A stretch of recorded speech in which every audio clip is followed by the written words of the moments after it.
Ladies and gentlemen, boys and girls, welcome to Star Trek New Worlds. My name is Tony. Thank you for joining us today.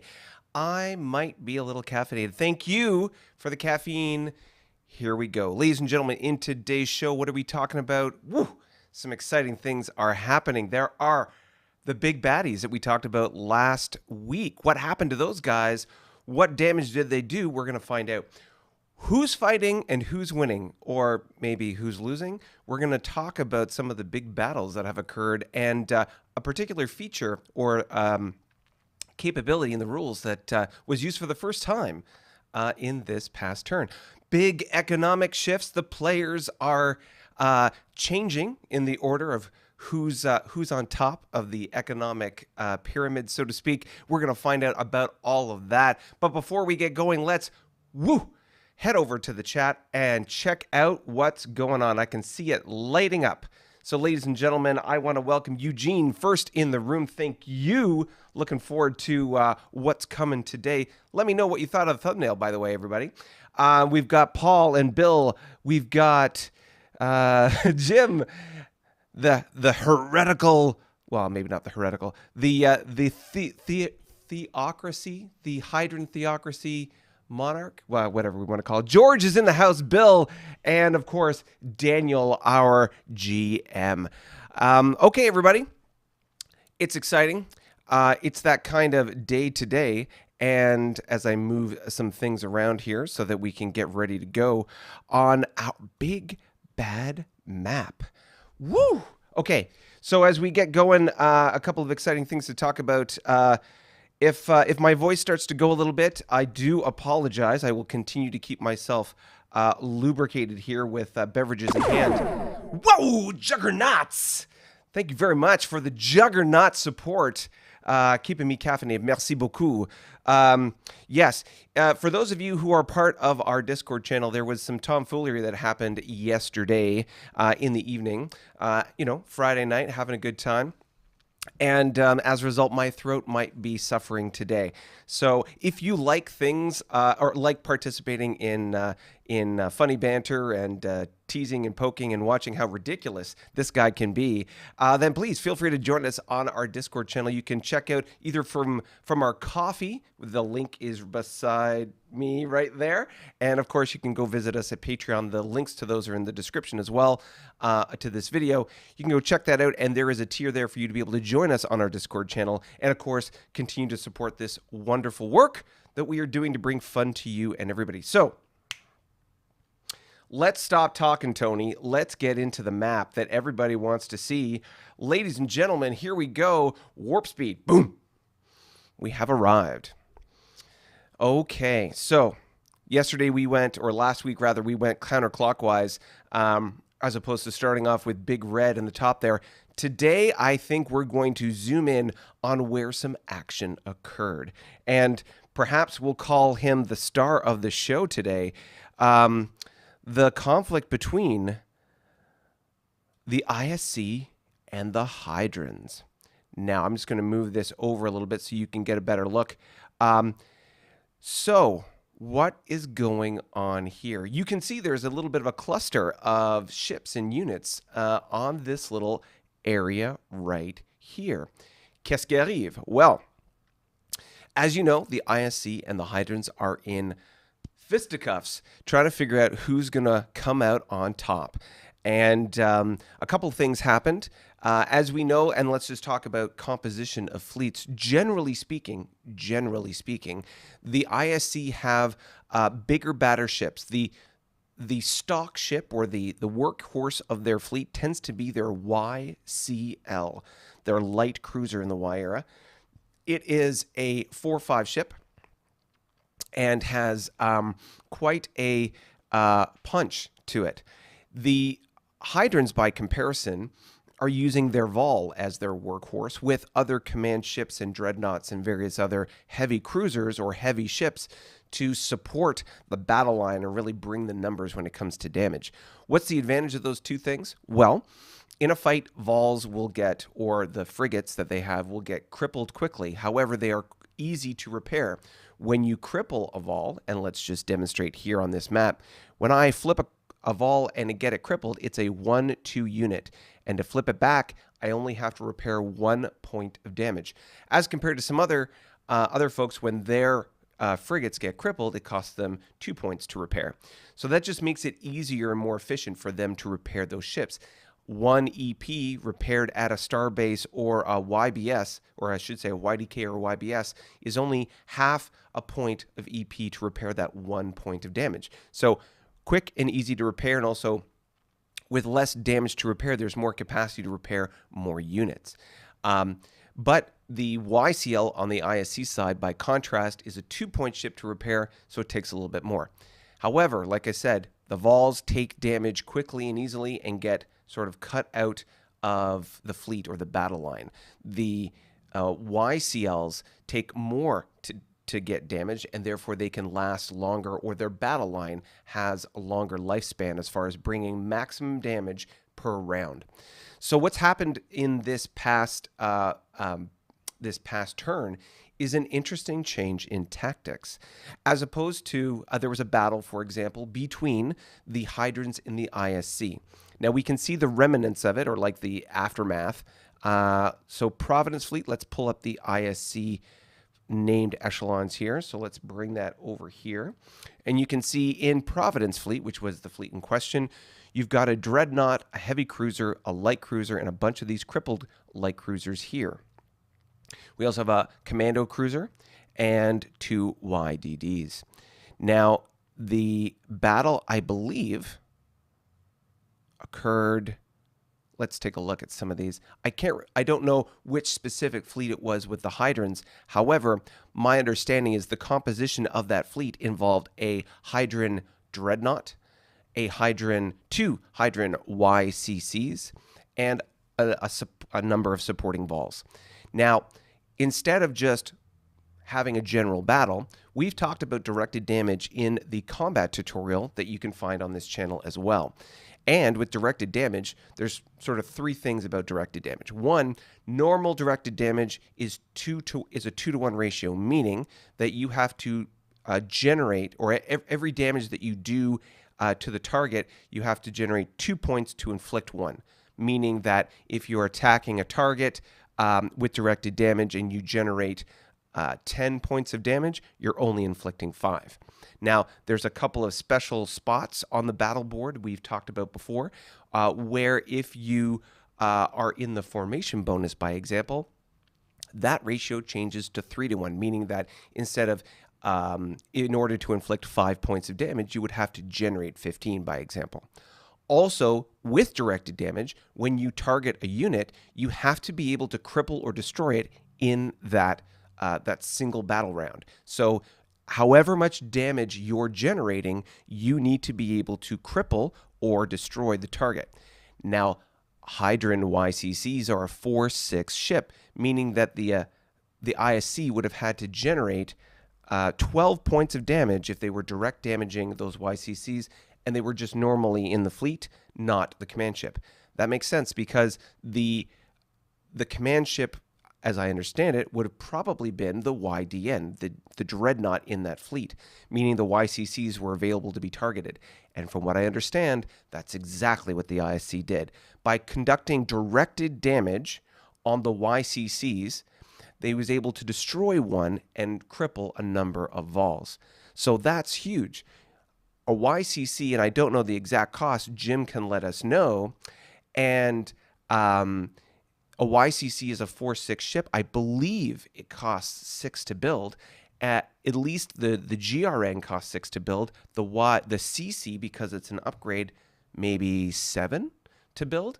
Either way, it's about a minimum 6, possibly 7 EPs of damage or expense that it takes to be able to build those cruisers. So that's a cost of 6 or 7 EP, not to mention the crippling damage on those two, on the vols that were done, versus the crippling damage on the YCLs on the ISC side, which is only, in this case, with 4 ships, that's 4 points of EP to repair all those ships. Granted, logistically, you got to find a place to repair them, but from a dollar perspective, return on investment, money, that's a real interesting turnaround. Also, when it comes to fielding fleets and generating amounts of damage in each battle round.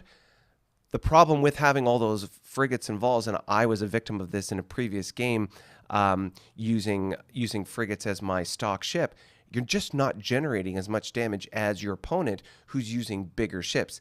Yes, it costs more to repair those bigger ships when they get crippled, but those bigger ships are able to generate overall more firepower.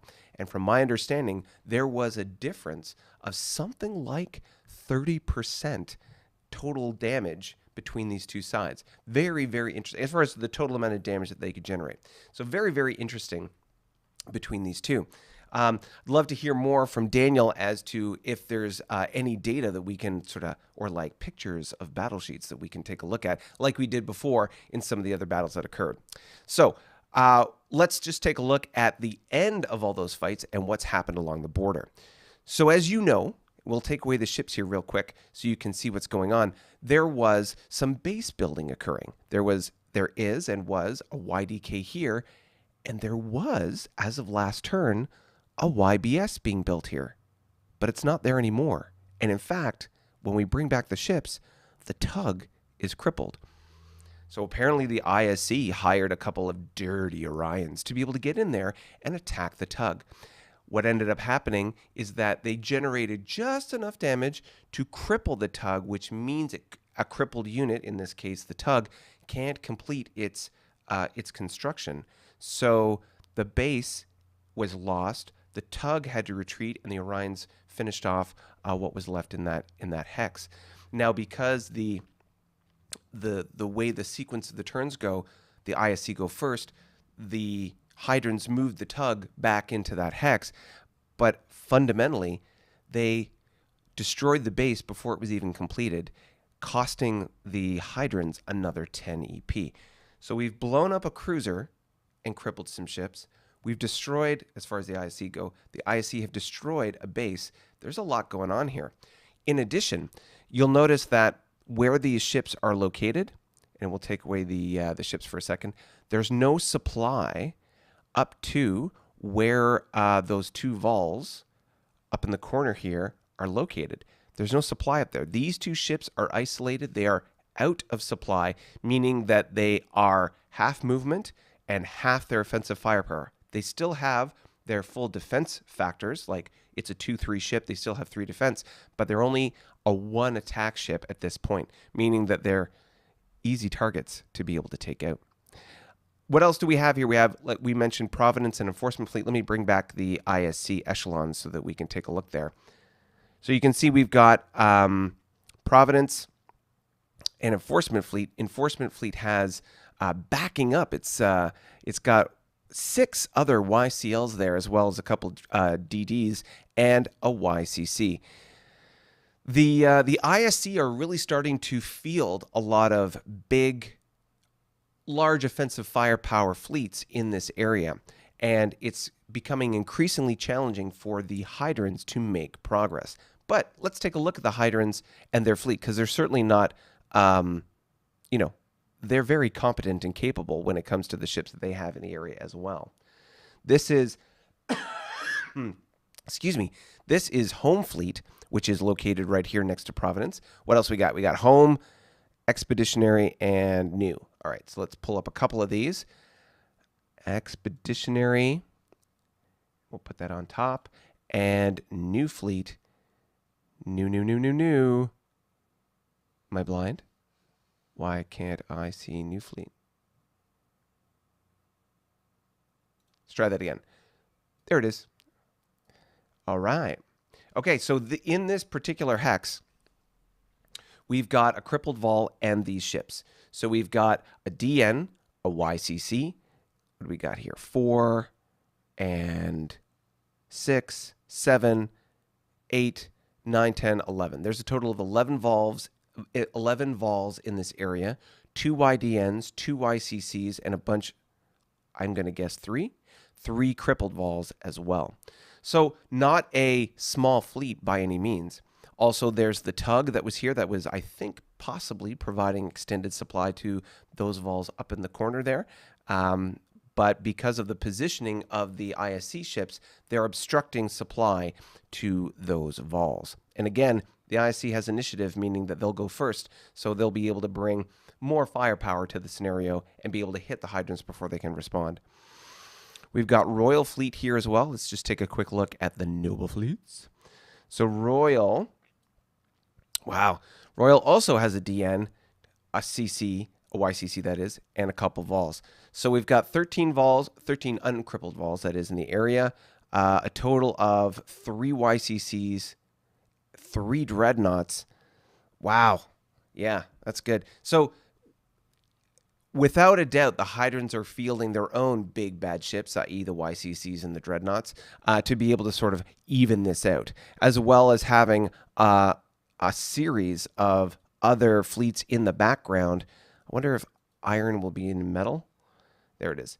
So Iron Fleet, some of the fleets that are down here. There's Iron Fleet in this hex here, which has a couple Vols. What is it? 3 Vols and a YCC. You've got First Fleet here with a number of Vols and YCCs. This looks like what he's building each turn. And let's just take one last look at First Fleet. I know all these fleet boxes. It's crazy. You can see here that it's just a couple of cruisers, his 3-6 ships, and yeah. So there's a lot of stuff going on in this corner here, in particular. So when it comes to the battle and how the battle is going, as I mentioned before, in the previous live stream last week, I believe, I talked about the tide turning and that the Hydrants were on the flood, in the sense that the Hydrants were flooding across the border, doing lots of damage, blowing up all these ISC bases, and causing all sorts of headaches for the ISC player. However, it looks as though that tide is turning, and now we may be on the ebb, or the flood is flipping the other way, so the ISC might start flooding the other way. It will depend on the battles and how those battles go, and how and where each player decides to fight their pivotal battles.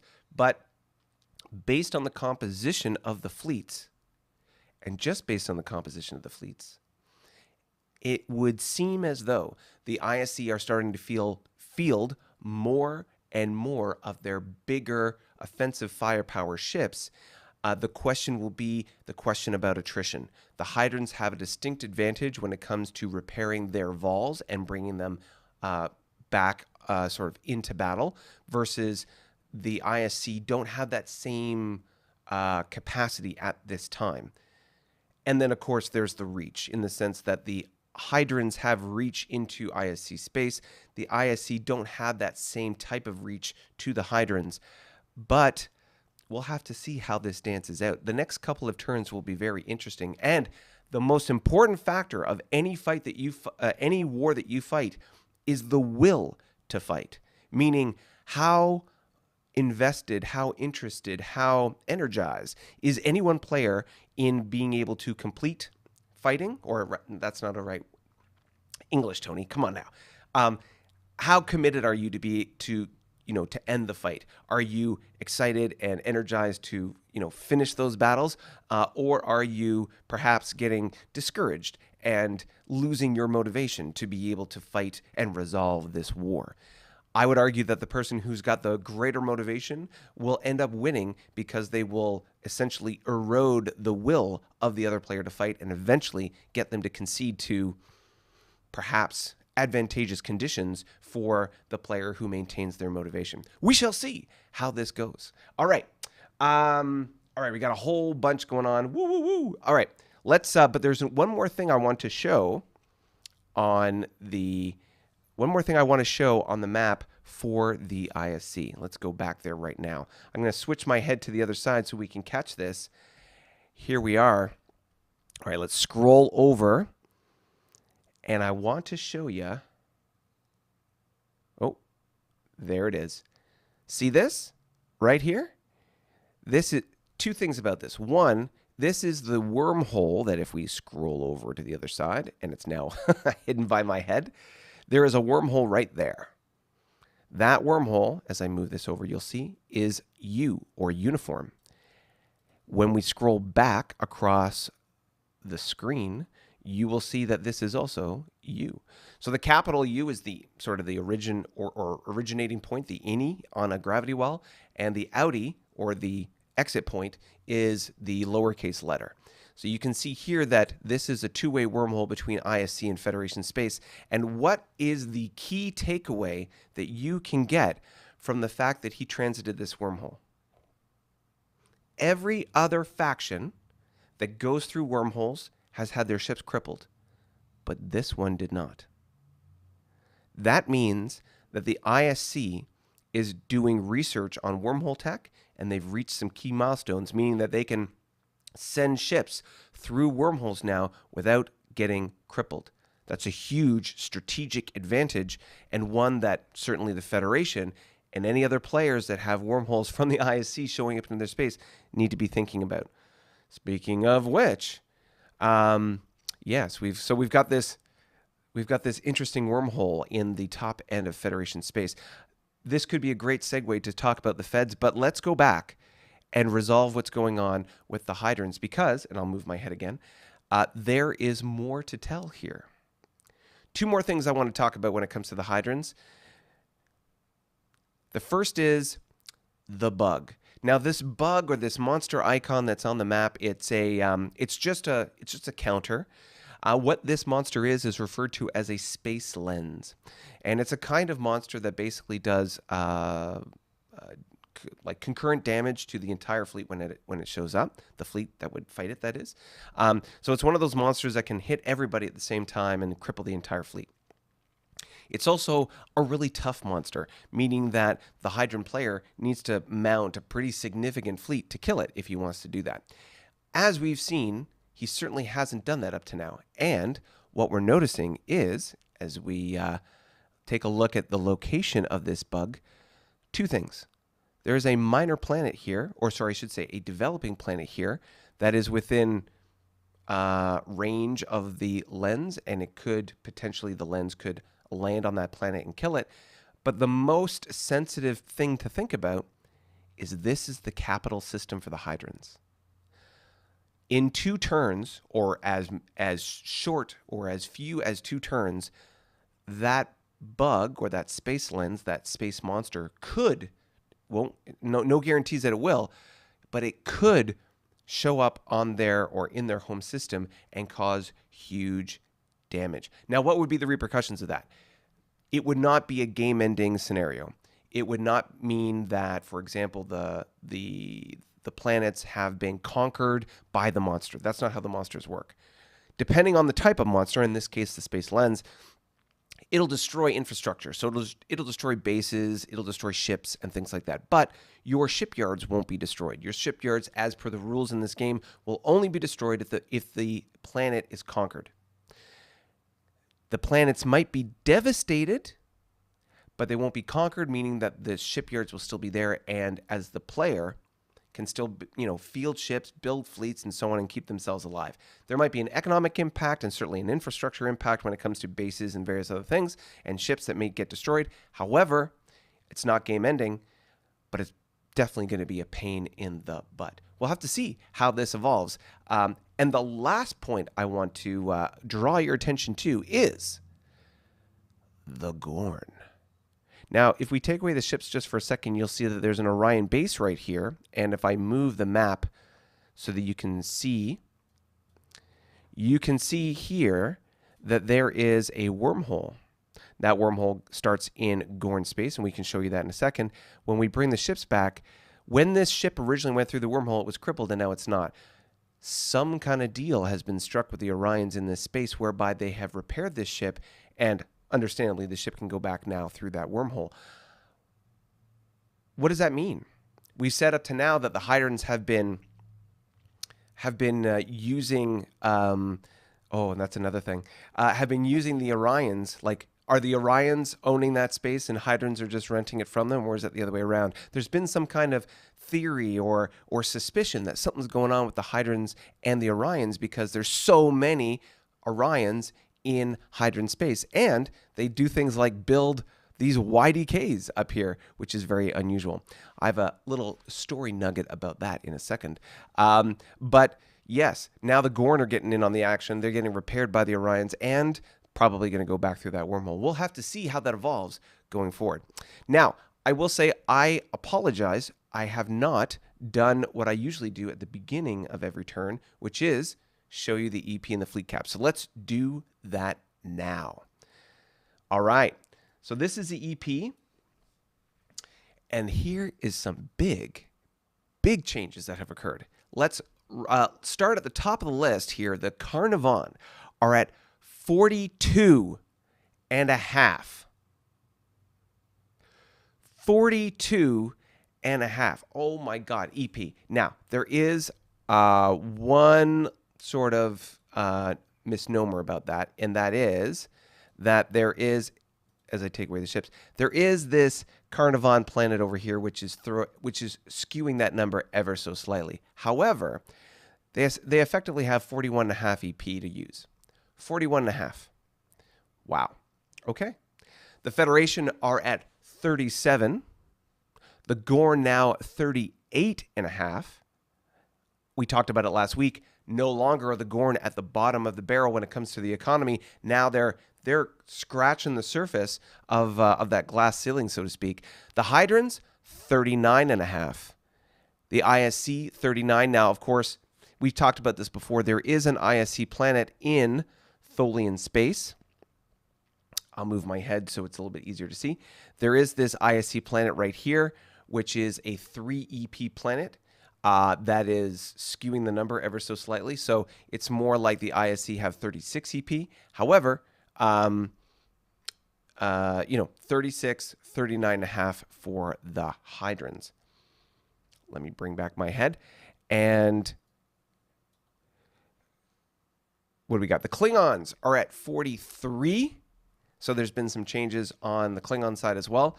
The Lyrans are at 37 and a half.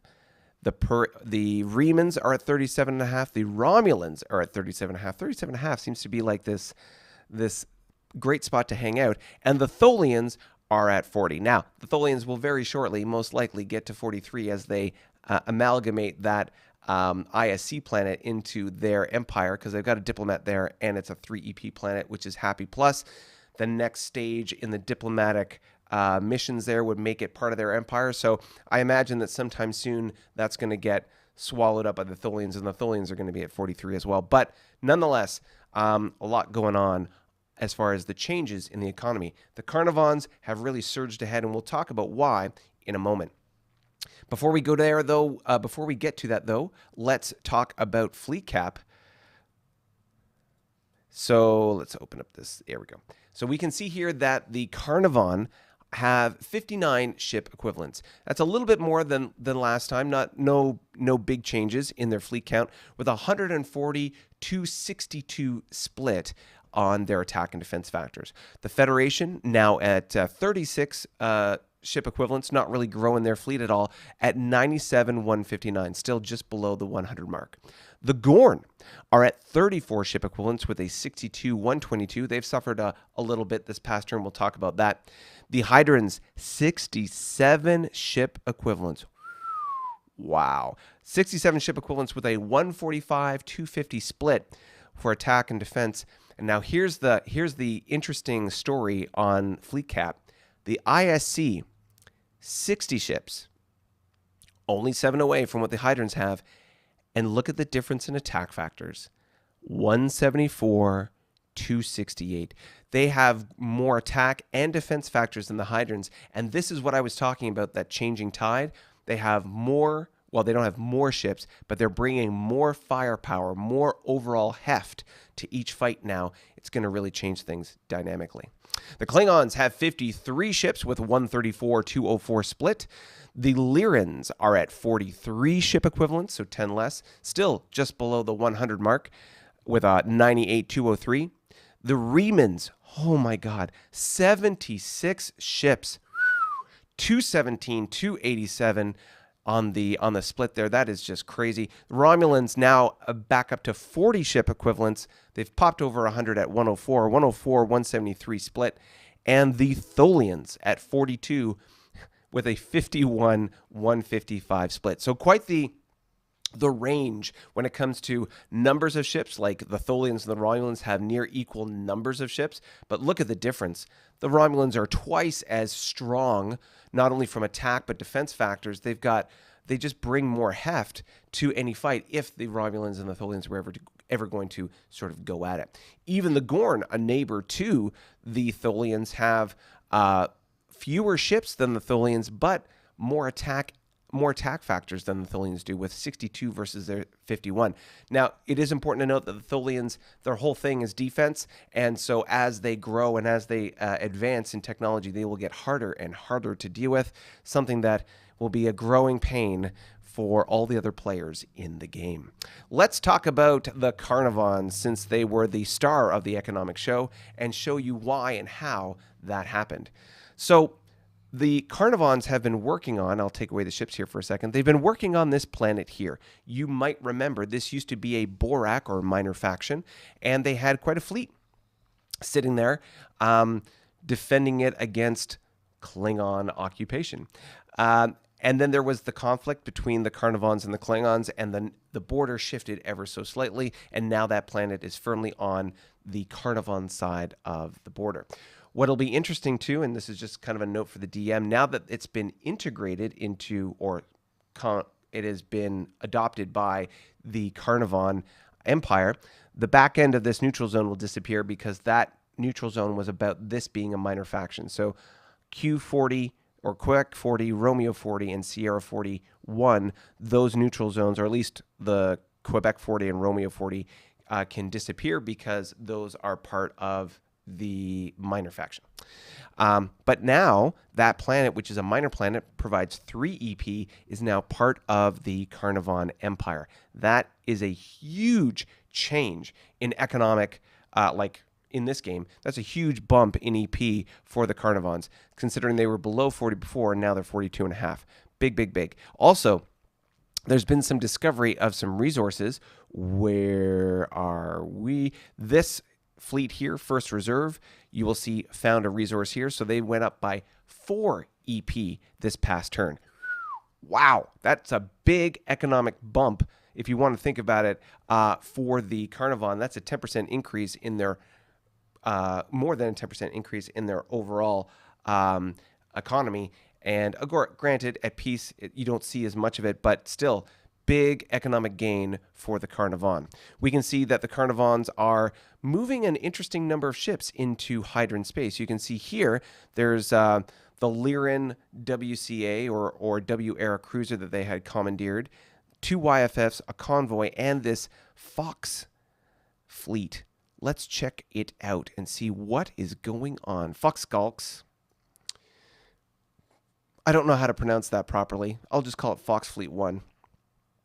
And you can see we've got a YCC, 2 CAs, a battle cruiser, a commando cruiser, a drone bombardment, and a bunch of frigates. Now, what's particularly interesting about this fleet is count all the heel nippers. We talked about heel nippers briefly before and the advantages that they have. They're basically a super cheap mauler. And 1, 2, 3, 4, 5, 6, 7, 8, 9.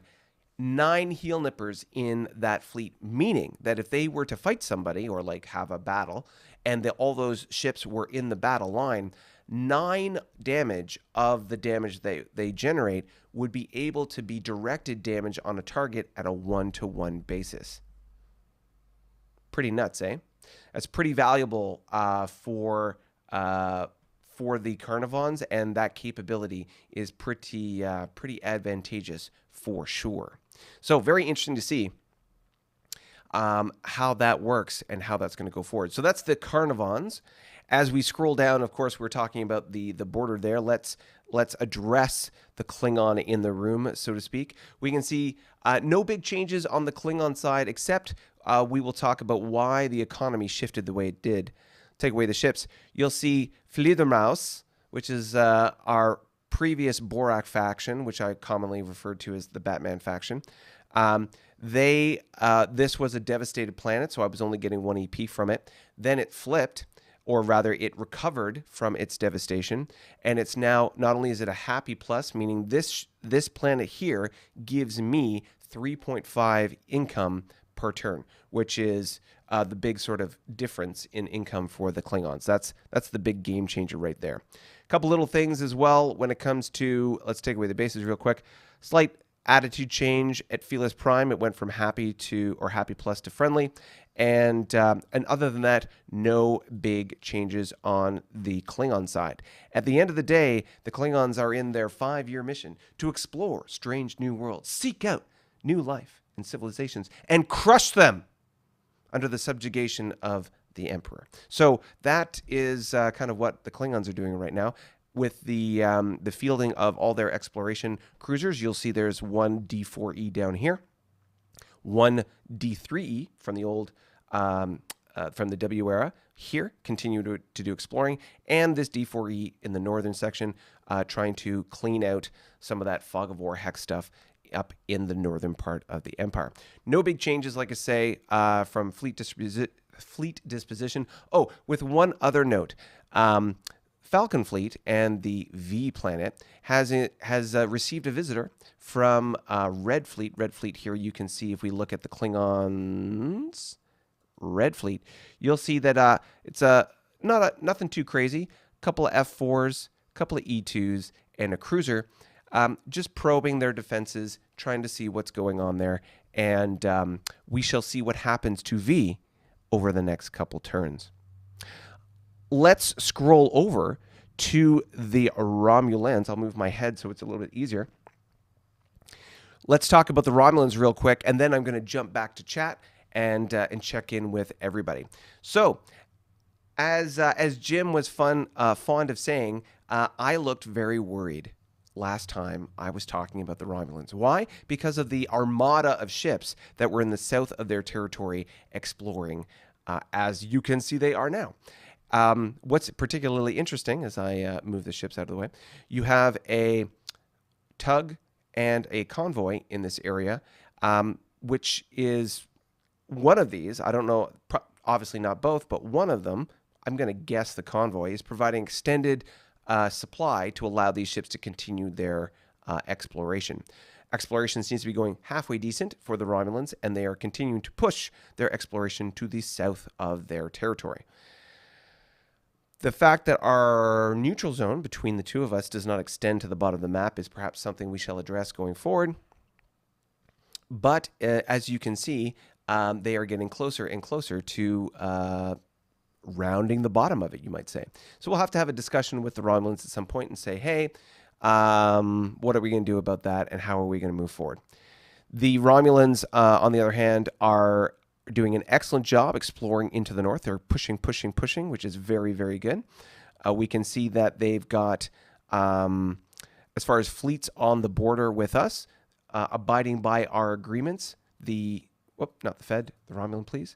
The Romulans and the Klingons have a part of our peace treaty is a limit in how many ships can be on the border there, or how much offensive firepower can be in that area.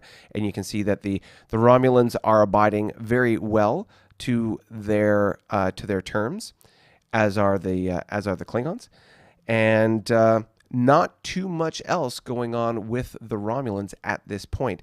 As we can see, based on the economy and fleet cap, they're really pushing the exploration piece to be able to grow economically, and pumping out a few new ships here and there as their fleet slowly grows. So, very interesting to see. Let's take a second and check in with everybody in the chat. There's been quite a bit, so let's catch up, shall we? All right, let's go back to... we're going to start with George Duffy. Looks like you are going warp speed into part 4 of the 4X this turn. Explore, expand, exploit, exterminate, maybe?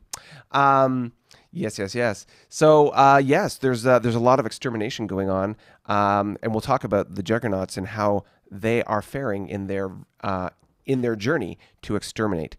We're talking about going back and forth between Daniel, Jim, Eugene, and Paul, talking about Don't forget to like the show, Eugene says. Yes, thank you, everybody. Thank you for the reminder. We currently have, and I would like to celebrate you all. Thank you for 12 double-digit, once again, viewers of the show at the moment. That's awesome. We have 9 likes on the episode or on the live stream, so thank you so much.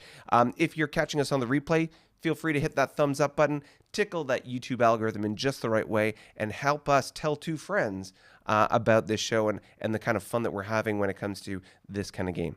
All right, Eugene, using wormholes seems to result in retaliation by the big bad black fleet, the Juggernauts, correct? Does it generally show up at the in or the out? Is the ISC trying to bring reinforcements to bother the Hydrants or the Fed? Good question. And that was asked last week, and we don't know the answer. The GM, Daniel, has an Oz behind the curtain approach when it comes to knowing what's going on and motivating the Juggernaut faction, and rightly so. Every once in a while, we'll get a little story element in the role-playing about what's happening from the Juggernaut AI that's governing their fleets. And for example, as we've seen more activity in wormholes, we have seen responses and escalatory responses from the Juggernauts. And you're absolutely right, Eugene. As people start going through these wormholes, Juggernauts start showing up in their space.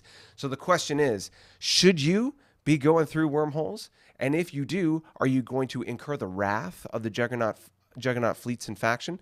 I don't know. I am wary about wormholes from that context. We'll have to see how that plays out going forward. But certainly at some point, we'll encounter the home world of the Juggernauts as we are all ramming or racing towards the center of the map. We'll have to see how that pans out as we discover the Juggernauts and see how powerful they really are. There is no doubt that the fleets that they field are big, bad, and causing us so much pain. And in the fact that we are all in the Y era at this time, it's really going to be hard to fight back with any kind of oomph against the Jugs, depending on how many ships and so on that they have. I mean, at the end of the day, you can just throw a wall of ships, of Y ships at somebody, and you're eventually going to break through. But those Juggernaut fleets are pretty potent and powerful, and so we'll have to see how that goes. George says, it looks like the Hydrant player is not as weakened as it seemed, though they is until the Spacelins showed up. Yeah, they're certainly not. The Hydrant player in the war with the ISC is by no means weak. It's just that whereas the Hydrant had a lot of advantage at the beginning, now the ISC player is kind of leveling that out, and we'll see how that tide goes back and forth. Again, just because of the composition of fleets, there's going to be sort of different tactics used in the battles or different choices made in the battles, and we'll have to see how that pans out and what kind of results we see in the exchange between those two factions. When we looked at all the ships and the fleets on that border, it really seems like it's an equal playing field in many respects based on volume of ships. The determining factor will be how the bigger, badder fleets of the ISC can perform versus the high number of frigates and flak that the Hydrants can throw at them and use as chaff to be able to soak up damage. We'll have to see how that goes. Only time will tell. All right. Let's see here. William Linton, no crippled Daniel, made a mistake. Not crippled Daniel made a mistake. Bill says, no, Paul, it was, and now it's not. Jim, please remember to take 6 ships off the ISC fleet. 6 ships off the ISC fleet. Why are we doing that? We'll have to talk about that. Eugene, what is being transported? Maybe in Tango Tango 31. Let me just take a quick look at Tango Tango 31. TT31. Oh, yes. So that's let's go really quick. Put my head on the other side there. Go really quick to the map. What Eugene is referring to is right here. There is a convoy with the fleet escort from the Carnavans. So what's going on here? I think that is setting up to build a base, and then get infrastructure up to the ISC border. We'll have to see how that goes. As per the alliance that currently exists between the Carnavan and the Hydrons, we'll have to see how that plays out and what kind of logistics are being set up by the Carnavans to either help or, I don't know, somehow contribute to what's going on the border with the ISC. We'll have to see how that goes. Back to the chat here. Daniel was going to ask about those back end neutral zone hexes. Thanks, he says. Yeah, absolutely. I mean, yeah. Eugene, how many war turns does each side have? That is a carefully guarded secret. How many have the Klingons and Romulans in particular worked off? Well, wouldn't you like to know? That is absolutely a good question to ask and something that players should be mindful of and sort of maybe keep track of. How many war turns that you've sort of incurred or built up and how quickly you're burning them off is an important thing to think about when you're picking a fight with another side, i.e., how long until I drive that player into economic exhaustion and the negative consequences that come with that. As you drive a player into economic exhaustion, there's not only an economic penalty to be paid, but also an attitude as far as the planetary attitudes for your different resources will have to be, there's a negative impact on those planetary attitudes. Why is that important? Because as you deal with homeworlds and minor planets and medium planets and major planets, the attitude of those planets will affect the income, and as you drive them low, it will negatively reduce how much money you make, and in a worst case scenario, they'll revolt. And you might have to keep security fleets there to keep them in check, and you might have to devastate those planets to take them back. It's a huge pain in the butt. No one's ever gotten so exhausted in war that they've incurred any specific war penalties in any of the games that I've played. So it'll be interesting to see how that maps forward in this particular game. All right. Paul, Juggy, Jim, 6 ships are in the neutral minor ISC in Tholian space. Oh, yes, of course. So right, you're talking about the fleet caps. Understood. Got it. Yep. Okay, so if there's 6 less ships, that puts them at 54 to the, I believe it was the Hydron 67. Let's just pull fleet cap up there real quick. Boom. The Hydrons have 67. Yeah, so 67 to, 54? And, but nonetheless, the amount of ships that the ISC are producing is really sort of changing that dynamic. So very, very interesting. Jim says 17 attack and 27 defense reduced off the ISC attack and defense numbers, of course, for fleet cap. Got it. All right.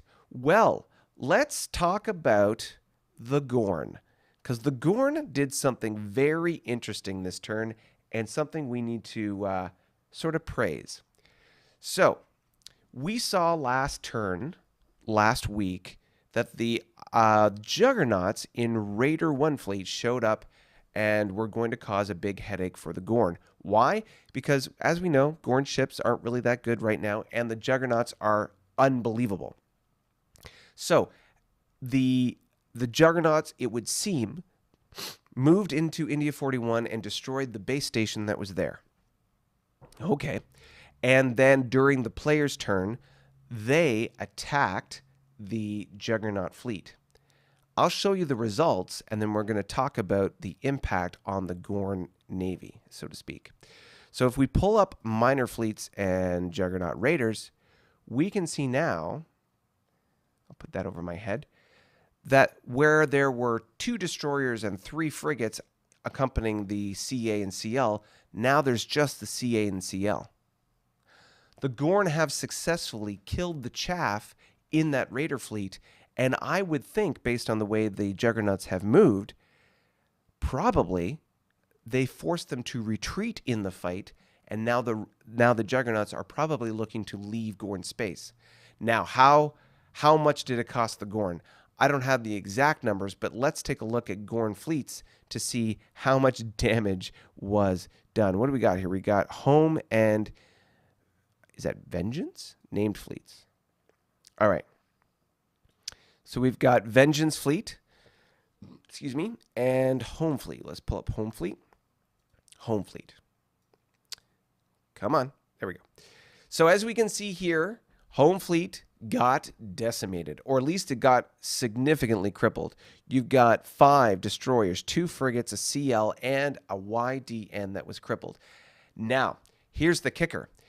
The DN was destroyed, but the Gorn player used an advanced rule and tug mission to rescue that destroyed ship. So now that it is crippled in his, like a crippled ship that he's recovered.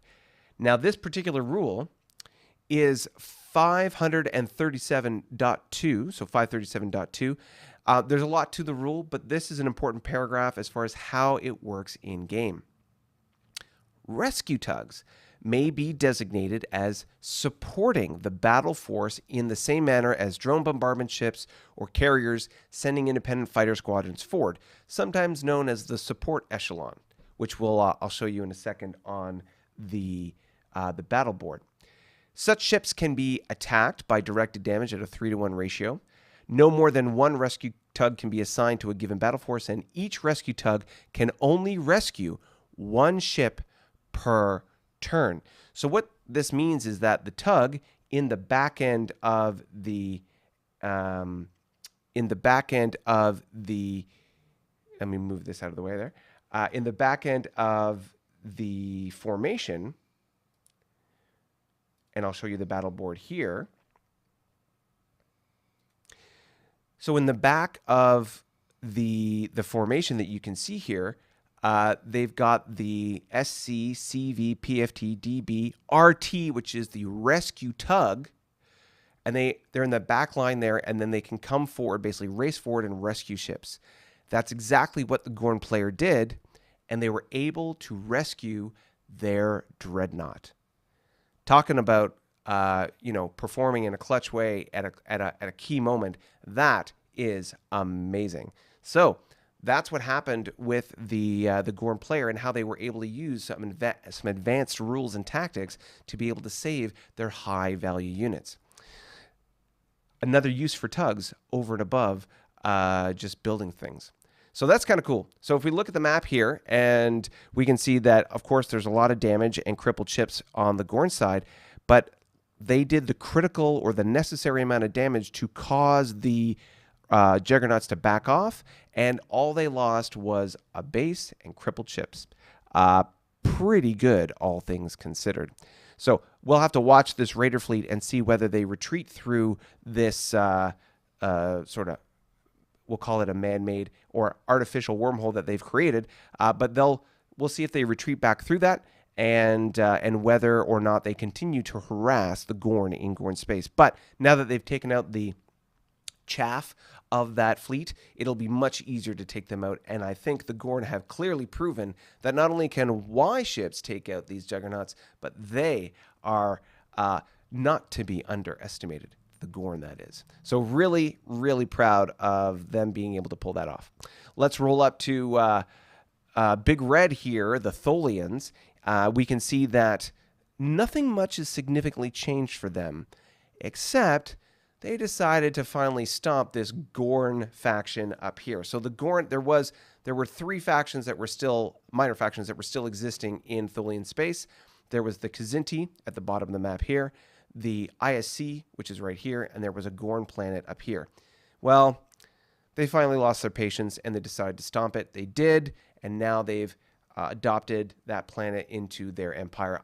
It is a developing planet, which means right now, as it's crippled or devastated, I should say, it will provide 1 EP as they go forward. But when it recovers, 2 EP.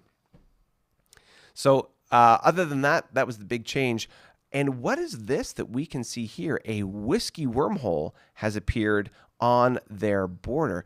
Very interesting. I feel like we don't know where that whiskey wormhole ends up. It'll be interesting to see if and when the Tholians send anything through there and where that pops up. Wouldn't it be interesting if the whiskey wormhole ended up in hydrant space again?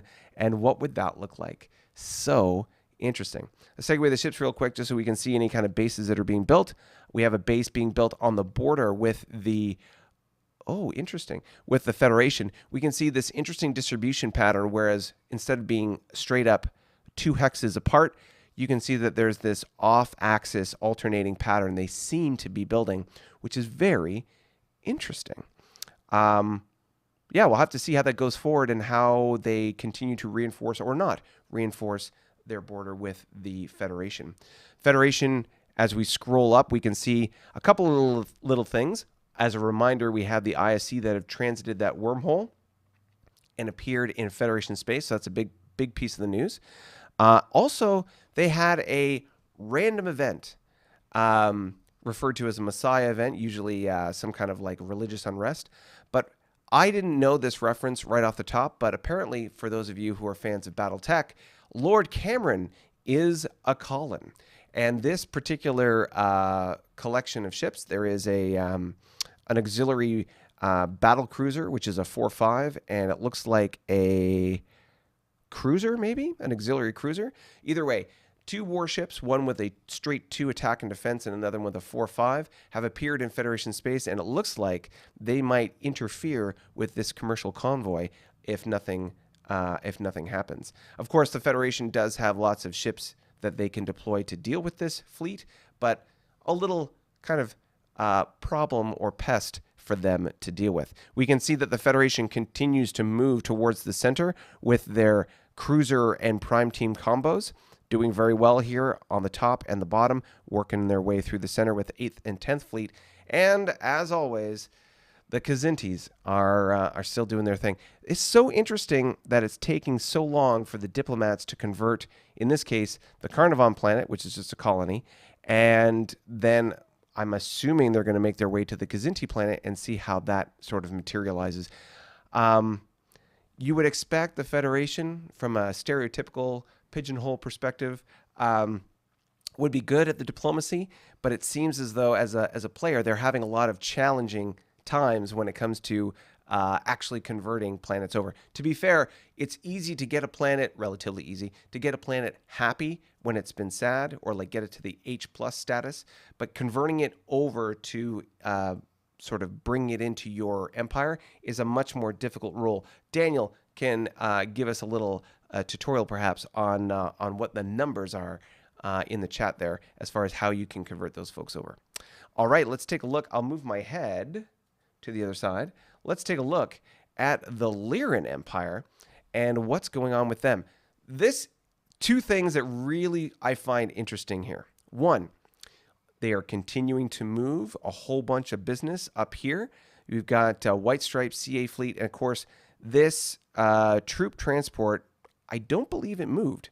So it's slowly making its way there, maybe?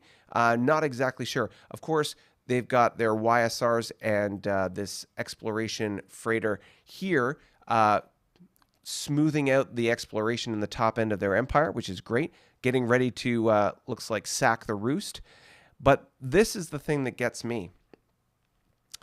The big push of exploration down towards the center.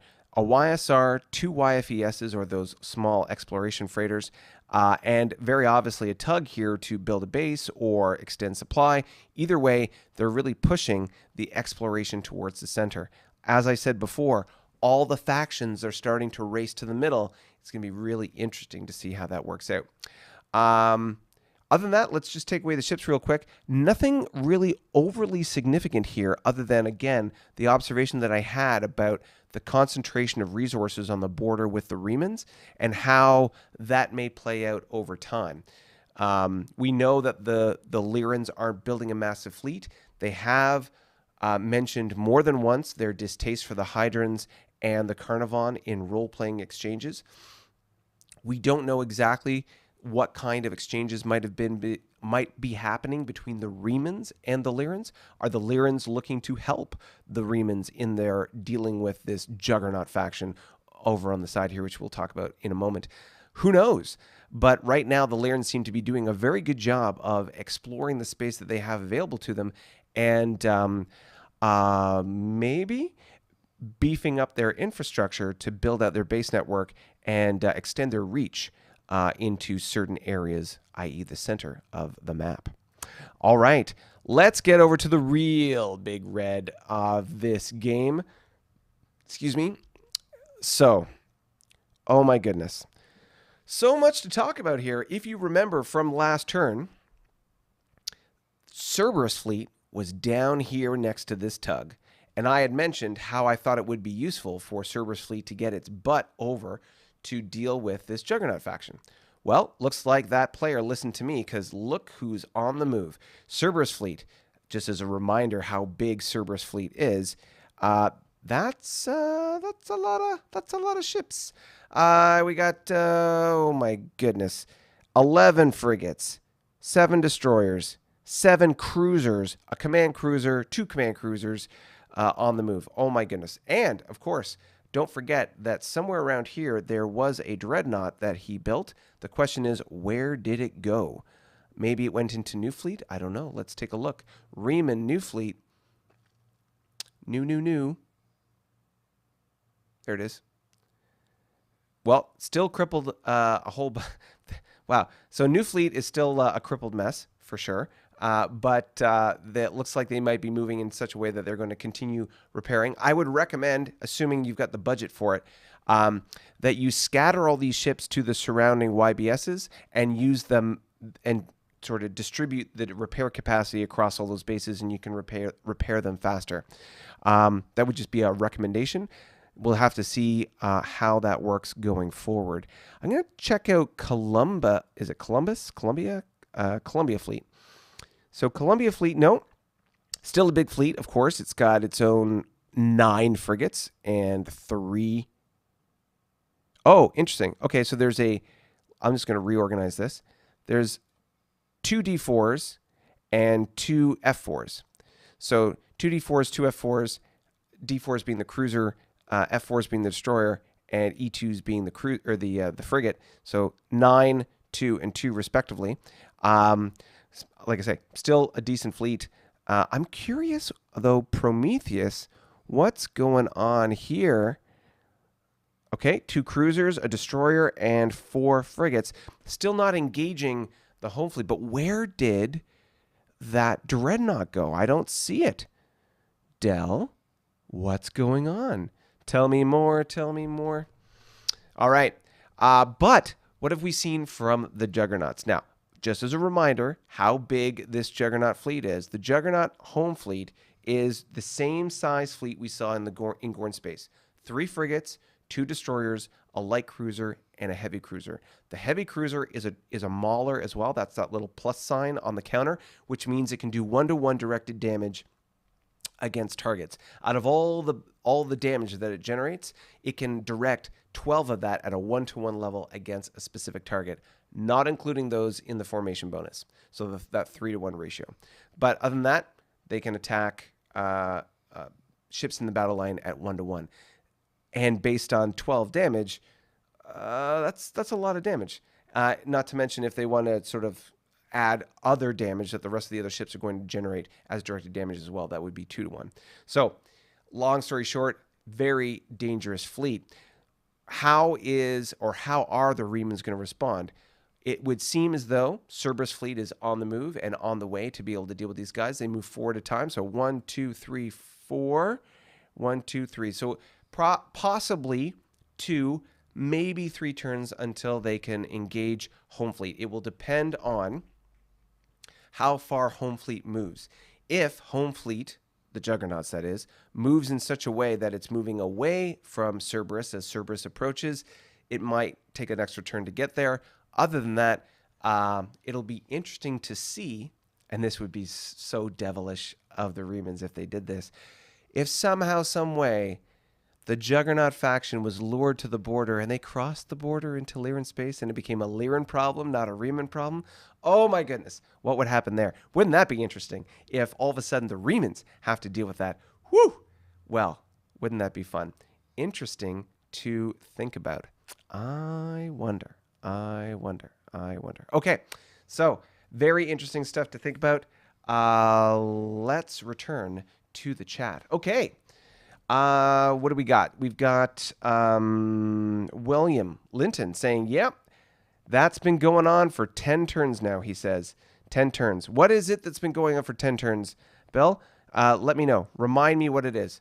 Eugene, troop ship Zulu 4 has Black Star So doesn't that mean that it did move? Yes, you're right. If it's got a star, that means it's moved. But here's the thing. It's a slow moving unit as a freighter. Two things. As a slow moving unit, it moves 1 hex until the Lyrans discover speed 5. Once they discover speed 5 in this game as one of the techs, then they will be able to move 2 hexes at a time. So you're right. If it's got that star on it, that would seem to indicate that it's been moved, that the GM moved it on the map. So thank you for catching that. And it's only moving 1 hex at a time. So if it's only moving 1 hex at a time, 1, 2, 3, 4, 5 turns until it reaches the nest, or the roost, rather, the red roost. So we'll have to see. We'll have to see how that goes, and if it really is that long. But I said again, if they get to speed 5, then that ship will start moving 2 hexes at a time. Bill, diplomacy on that Carnavan planet. Yes.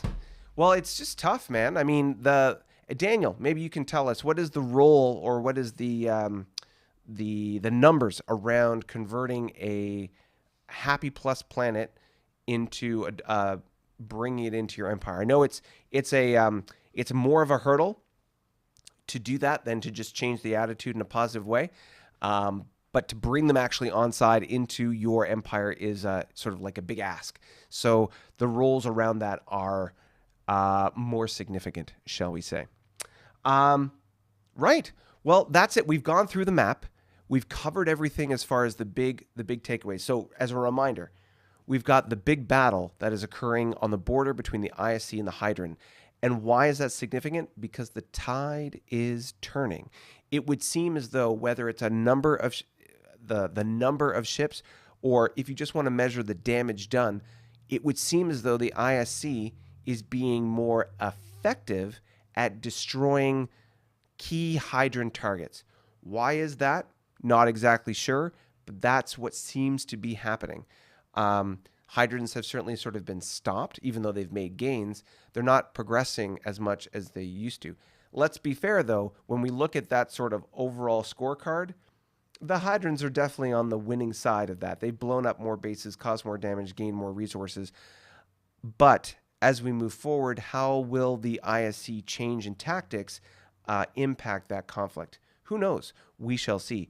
Daniel's saying 10% chance for Happy to join, or a 1 in 20, or 5%, Bill Smith says. So 10% chance for a Happy planet to join. So 1 in 10 chance. That'll be interesting. Since Daniel, our GM, loves them dice, as we all do as gamers, he actually rolls this stuff on a table, which is awesome. And so a 1d10, I'm assuming, to be able to come up with that number. Or maybe you're rolling a d20 and it's a 1 or 2. We shall see. If indifferent or friendly, 5%, as Bill was explaining. I see, he says. Okay, cool. So basically, you get them to Happy Plus, and then that gives you the best chance to bring them over. But yeah, the dice do not seem to be favoring you, Bill. It's a challenge. It's certainly a challenge. Okay. Couple last things. I guess summary. So we talked about the ISC and the Hydran battle. We talked about the Carnavan sort of leap forward economically. 4 EP in a turn. That is a good step forward and sort of a good accomplishment, so to speak. Being able to convert that planet into the Carnavan Empire. As we talked about, 10% chance. They got lucky, and it worked out well. The sort of vanilla for a lot of the other factions, same old, steady as she goes. The Gorn really coming out in a clutch moment here, as far as being able to not only destroy the majority of the Juggernaut fleet that showed up in their space, but drive them back. And the advanced use of a tug as a rescue tug in battle, fantastic. Mwah! Amazing. And we'll get to see more players do stuff like that as they go forward. Pretty neat. And then, of course, we've seen the transit of a wormhole without being crippled by the ISC, indicating that's kind of where at least one faction is in the development of that tech. Very interesting to see.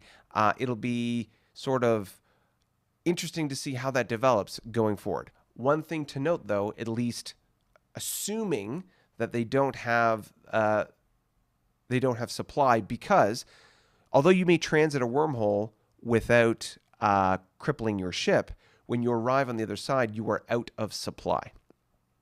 And that means there is a technology in the wormhole tech tree that allows slow units to transit the wormhole. Once slow units can transit the wormhole, like convoys and things like that, then you can get supply through a wormhole, but not until then. So anything that goes through a wormhole will effectively be out of supply unless the sort of destination has some kind of supply arrangement set up, either your own bases and so on, or an arrangement with homeless ships from the sort of other empire that's there.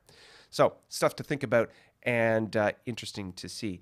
Not the 2-hour episode today that previous episodes have been, which good thing.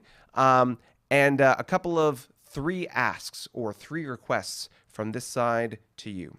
1, be on the lookout. The little secret project that we've been working on, the development of the next campaign is nearly complete. We will be announcing, we will be making an announcement very shortly to look for players for that campaign. We certainly have a number of players sort of on the docket, but we're going to put out the sort of the call. And if you are interested in playing, then you will see that on this channel soon. So if that is of interest to you, a couple things to remember. 1, of course, if you're subscribed and have notifications, you won't miss that video and you'll get it as soon as it comes out. 2, preference will be given to players who want to be players who currently support us on either Patreon or Ko-fi. If you're on one of those tiers, then you get first crack at being able to be in the game. Fair is fair. And of course, we're looking for, as far as players creating a community, we're a positive group of folks who like to have fun and at the same time want to make sure that we're all positively contributing to the game that we play. So if you're a happy-minded person and you like to have fun and you're not going to blow up the game, then please feel free to consider potentially playing in this new campaign once we make the announcement and the call out for players. That's number 1. Number 2 is tell 2 friends. We've talked about this a couple times in the sense of the show and the channel. This past couple of weeks, the growth of this channel has really stalled. Now that could be the fact that this is a very niche thing, Federation, Empire, Star Trek, and so on. And so maybe our audience is pretty small. But we as a channel were growing and reaching far more people and far more interest for a good chunk of time. Now, of course, on my end, I'm going to try and make different kinds of content that will appeal to the YouTube algorithm and get that word out there. But I need your help. I need your help to be able to sort of send out the word and let other people know who like Star Trek, who like turn-based games, who enjoy playing this kind of stuff. If you know people who like that kind of thing, groups online or friends locally, then please tell them about this show, share them the link, let them know that this kind of stuff is out there. And if they enjoy it, maybe they can join our community and be part of another game in the future as well. We're looking to grow this player base of folks who enjoy playing this game and just enjoy all things Trek, sci-fi, and fun.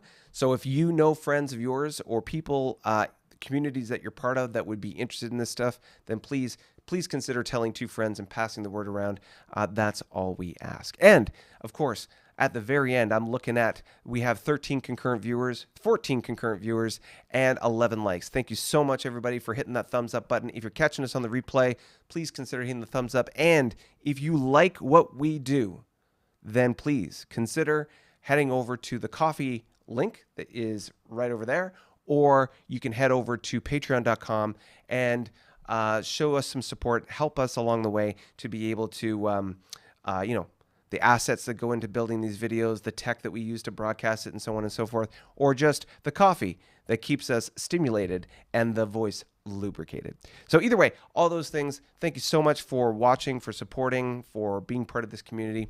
And I will end off the episode with a question.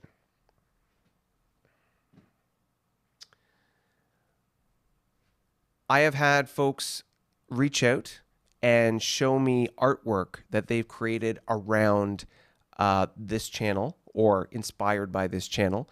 artwork that I think would be cool to see on things like mugs or hats or berets or badges or t-shirts or what have you. So the question is, if you are part of this community and you like doing things like art and creating pictures like Paul does with our CGI, amazing. There's more of that coming, by the way. And any kind of art expression that you have, then please consider, don't be shy in sending it our way so that we can put out for you little trinkets, badges, coins, hats, t-shirts, things that you can potentially buy and wear as ways to be able to sort of enjoy and participate in this community even more. I don't think it's going to be something we're sort of going to make money on, but just ways to be able to sort of spread the word and at the same time, show our support for all things Trek. Now, I will preface this by saying that Star Trek and IP around it is a huge schmoz. So when thinking about anything around the kind of stuff that we would generate, it's really got to be sort of sci-fi agnostic, generally speaking. Yes, in the CGI that you see us generate, we're using Star Trek ships, Star Trek inspired ships, stuff from ADB, some stuff from Star Trek TOS, and so on, of course. But when we're talking about artwork, artwork can cover the gambit. We just have to leave the word Star Trek out of it, because otherwise, if we start quote unquote making money on things like that, then Paramount, CBS, and things like that, they'll be understandably not happy with us about something like that. So we're just looking to try and spread the word, have fun, create a sense of community here. And of course, if you want to join our community on Discord, then please head on over to those links in the description below, either through Coffee or Patreon, and you can join us and see how silly guys like this get on Friday night that affect his voice on Saturday morning. So with that said, thank you very much, everybody, for joining us today. It has been a pleasure to share with you today's turn or this week's turn, and I look forward to sharing with you more videos next week.